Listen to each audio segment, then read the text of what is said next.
suis une personne non-binaire transféminine, c'est-à-dire que non-binaire parce que je ne m'identifie ni homme ni femme.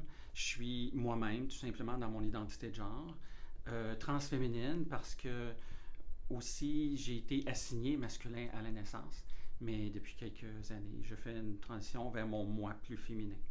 D'ailleurs, j'utilise les pronoms yel et elle et les accords au féminin.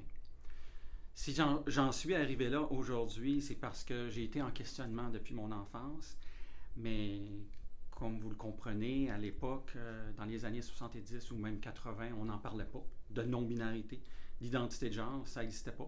Et ce que je vivais à l'intérieur, c'était un questionnement sur justement pourquoi qu'on sépare tout dans la société, dans le genre masculin et féminin. Et puis moi, je ne me retrouvais pas. C'est comme si j'étais à part. J'ai fait mon coming out en 2019, à l'été 2019, après 25 ans de mariage avec 2 garçons qui, à l'époque, avaient 15 et 17 ans. Et par la suite, je débutais ma transition médicale pour féminiser mon corps. Ce que ça veut dire, est inévitablement, surtout au début, beaucoup de rendez-vous avec le système de la santé. Et là, je me confrontais aux limites du système par rapport à mon identité à moi. À l'époque, je n'avais pas encore débuté ma transition légale, c'est-à-dire faire mes changements de mon prénom choisi à ce moment-là, Abigail. C'était pas mon prénom donné à la naissance. Donc, j'avais beaucoup de difficultés à faire trouver mon dossier en utilisant mon prénom Abigail. Et on me posait toujours la question, mais il faut utiliser votre prénom assigné à la naissance car avec la carte de la RAMQ, c'est avec ça que nos dossiers sont traités. Moi, ça me mettait très mal à l'aise et même je vivais des situations où dans les salles d'attente, on m'interpellait par mon prénom masculin et ça rendait aussi mal à l'aise le personnel de soins. Donc, suite à ça, j'ai décidé de faire une plainte, tout simplement. Suite au dépôt de ma plainte, j'ai reçu un appel du CIUS pour m'offrir la possibilité de faire partie d'un comité, justement, réflectif sur les identités sexuelles et de genre, comme bénévole, usagère, ressources.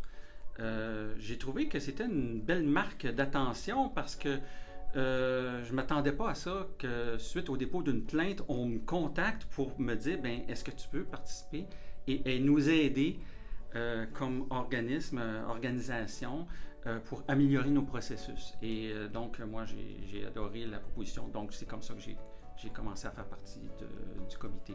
Je me suis rendu compte que je n'étais pas la seule à vivre ce genre d'expérience-là, de se faire mégenrer, par exemple. Mégenrer, ça veut dire qu'on n'utilise pas les bons pronoms de la personne qui veut bien se faire, de la manière qu'elle veut se faire interpeller.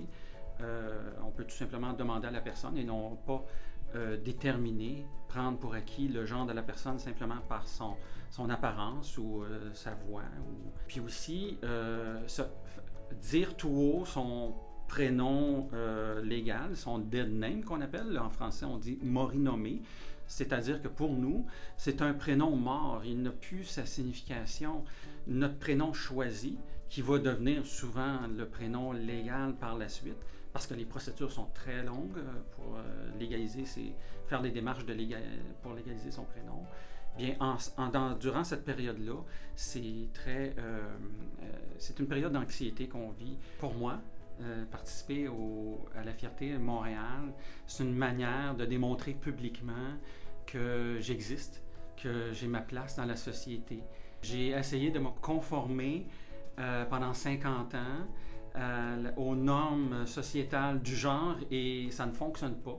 On ne peut pas être ce qu'on n'est pas. Donc, durant cette fierté-là, je vais être à un kiosque, vous pourrez venir me voir le vendredi 11 août. Donc, je serai présente et j'espère vous rencontrer.